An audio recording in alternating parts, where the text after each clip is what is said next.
Los estudiantes que salieron a las calles a protestar contra el candidato priista Enrique Peña Nieto no son los primeros en hacerlo. Eso sí, es la primera ocasión en que estudiantes de universidades privadas salen a la luz pública. Pero los universitarios de hoy están verdaderamente indignados, no se trata solo de un berrinche.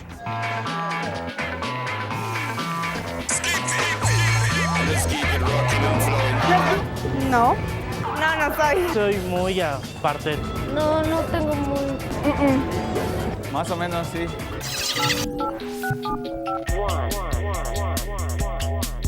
El tema en boga son las redes sociales y el despertar político de la juventud.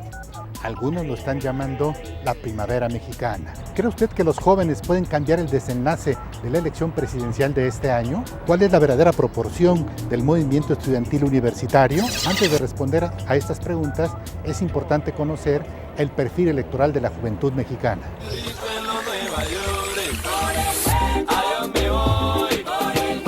El impacto real que tendrá en las redes sociales, yo creo que es muy fuerte. Hace 6 años definitivamente no contábamos con esos instrumentos de tecnología. Que ya no se queda en la red, que ya no se queda en el mensaje, que ya no se queda en el tweet, sino que se queda en un pasar de voz a voz. Es bajo porque no todo el mundo tiene acceso a internet. El gobierno ni nadie puede poner freno a esas redes sociales. Es lo del futuro y es la comunicación del futuro. Yo creo que es difícil decirlo porque si bien tenemos una pirámide poblacional y electoral con una base más ancha que serían los jóvenes, irónicamente a lo que está pasando en los últimos días, o resulta muy contradictorio, los jóvenes hoy día en el agregado al final son priistas. En el segmento 18-24 tenemos 17.6 de electorado, es decir, casi 20%. Ese 20% significa 1 de cada 5 electores. Esa masa, ese volumen de jóvenes, son casi 10 millones, no se puede explicar irónicamente con marchas o con expresiones o con Twitter o con... No, 10 millones de electores potenciales es mucha gente y que por cierto no son necesariamente universitarios, ¿no? Solamente 10% de este país va a la universidad. Entonces estamos hablando del 10%, pues estamos hablando que ese sector que parece que está muy movilizado en contra de algún candidato no representa más del 1% de la población. Entonces se me hace interesante esta parte de segmentos porque las percepciones públicas que se están generando tienen poco que ver con los números que nosotros tenemos de lo que estamos observando o de lo que son los grandes electorados, ¿no? En el movimiento estudiantil del 68, el escritor José Revueltas abandonó su empleo y se metió de lleno a la lucha juvenil. Como ensayista tenía las cosas muy claras y escribió: la revolución no la van a estallar los estudiantes. José Revueltas decía que los estudiantes tenían que mantener la lucha, pero al mismo tiempo tenían que ponerse a estudiar para transformar la realidad.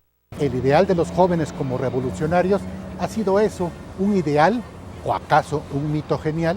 Como dice la conseja popular, ser joven y revolucionario es una obligación, pero serlo de viejo pues es casi una tontería. Pero ¿contra quién protestan los estudiantes mexicanos? ¿Solo contra una televisora? ¿Solo contra políticas informativas? ¿O nada más contra el candidato presidencial de un partido? ¿O contra un sistema político, económico y social injusto? Veamos el contexto histórico, político, socioeconómico de las protestas mexicanas. Las movilizaciones estudiantiles son parte de la historia de México y siempre han llevado agendas de conquista de derechos o por la democratización del país. Una de las primeras marchas fue en 1929, cuando los estudiantes lograron la autonomía de la UNAM. Después vino una protesta por parte de alumnos del Politécnico Nacional en 1956, buscando una ley orgánica y un nuevo plan de estudios. Estas fueron reprimidas por la policía. En la Universidad de Sonora hubo protestas estudiantiles en 1967 por la imposición del gobernador Rodolfo Félix Serna. De todas las movilizaciones estudiantiles mexicanas, quizá la más emblemática es la de 1968.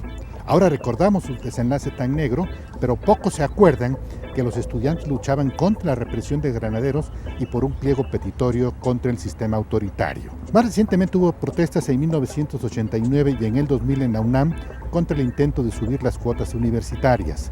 La protesta del 2000 del CEU fue reprimida por la Policía Federal durante la rectoría de Juan Ramón de la Fuente. Y en todas las movilizaciones de universidades públicas hubo siempre apoyo de universidades privadas, pero nunca una participación masiva. Las protestas de 2012 son de estudiantes de la Universidad Iberoamericana, del Instituto Tecnológico Autónomo de México, del TEC de Monterrey y de la Universidad Anáhuac, aunque también se han unido a ellos estudiantes de universidades públicas. ¿Qué es lo que están protestando?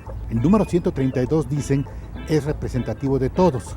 131 alumnos de la Ibero hicieron un video en respuesta a los comentarios de algunos priistas que, mal informados, dijeron que quienes armaron el incidente no eran estudiantes y desdeñaron la inconformidad expresada. Cada día es más difícil ser joven en este país. Si vemos los datos duros, nos encontramos con una realidad escalofriante. Hay 53 millones de mexicanos que son menores de 24 años. Cerca de 8 millones de ellos son ninis, jóvenes que ni estudian ni trabajan. Esto es verdaderamente preocupante porque muchos jóvenes con carreras universitarias tienen que aceptar empleos de obreros, taxistas o instalar puestos ambulantes o taquerías para sobrevivir. Si consideramos que cada año se integra a 1 millón de mexicanos a la población económicamente activa, vemos la dimensión del problema. Solo el 40% de ellos podrá conseguir empleo en el sector formal. Estudiar también es un desafío. 170,000 estudiantes solicitan ingreso anual a nivel superior en la UNAM, pero solo hay lugar para el 10% de ellos. En México solo el 15% de los jóvenes recibe una educación universitaria. Eso nos muestra que hay un rezago educativo del 85%. El verdadero drama de los estudiantes en medio de la crisis del empleo es seguir preparándose o abandonar sus estudios y contribuir a la economía del hogar. Es una decisión difícil. El 31% de la población empleada tiene un nivel educativo de media superior y superior, pero el 34% de la población desocupada es del mismo nivel. Ante esta situación, ¿cuál es el futuro que les espera a los jóvenes en este país? Bueno, pues que han estado como apoyando a ciertos partidos políticos y en contra de otros. Creo que es inútil hacer tanto alboroto por algo político. No sé la verdad. ¿Es un movimiento en contra de lo que es el nuevo presidente que va a ser? No he participado en las manifestaciones. Si un amigo está dentro, por supuesto que apoyo. Bueno, es un movimiento que está organizado por parte de los estudiantes. Tengo más o menos la idea. Podría ir a una marcha sin problema. Es innegable que la gran guerra electoral se está desarrollando en las redes sociales, donde, por cierto, no existen regulaciones gubernamentales. Ahí se están dando los golpes bajos, ahí se generan las percepciones y ahí es en donde los chavos de 18 a 24 años, que suman 14 millones de votantes, se informan, se enteran de quiénes son los candidatos y asumen toda la información que ahí circula. Pero no es allí en donde se ganan elecciones. Las elecciones se ganan en las urnas y en las campañas, en el conocimiento de los candidatos. Por eso es importante conocer qué opinan, de qué están enterados los chavos sobre los partidos políticos. Veámoslo.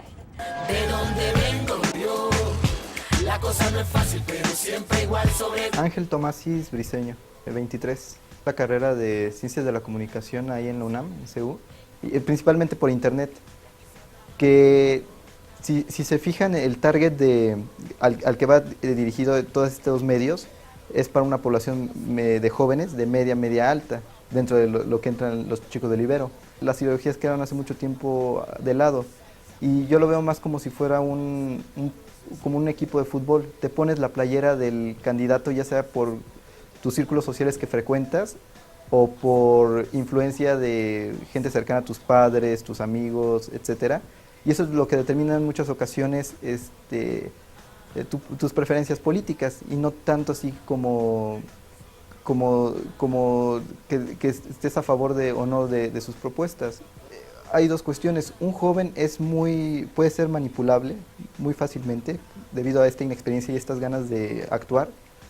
Y una persona con más experiencia tiene el problema de que ya está dogmatizado. Entonces este choque entre va a sonar poco agresivo, pero entre un viejo necio y un joven ingenuo se da este roce. Esta cuestión de que los jóvenes nada más se enteran o se informan a través de información muy breve subida en las redes sociales es una realidad. O sea, muchas veces no te enteras del trasfondo y te quedas con lo último que alguien más está poniendo acerca del tema. Estela Talavera Testa, 18. No considero que sea una moda, pero sí me he dado cuenta que es una falta de tolerancia a veces porque se está viendo como de cambios de... Si te presentas con alguien que es muy adepto a AMLO y viene alguien y dice que es de Peña Nieto, empieza a haber choques y discusiones y yo creo que esa es la falta de tolerancia. Estás orientado hacia algún partido o hacia una persona en específico, no quiere decir que vayas a agredir al otro, ¿no? Eso sí me he dado cuenta que es un tanto también una visión un poco maniquea, no de todos, porque sí creo que la mayoría tiene convicciones. Me he dado cuenta que muchos de los partidos o de las propuestas que hay no están tomando en cuenta toda esta diversidad cultural étnica que hay.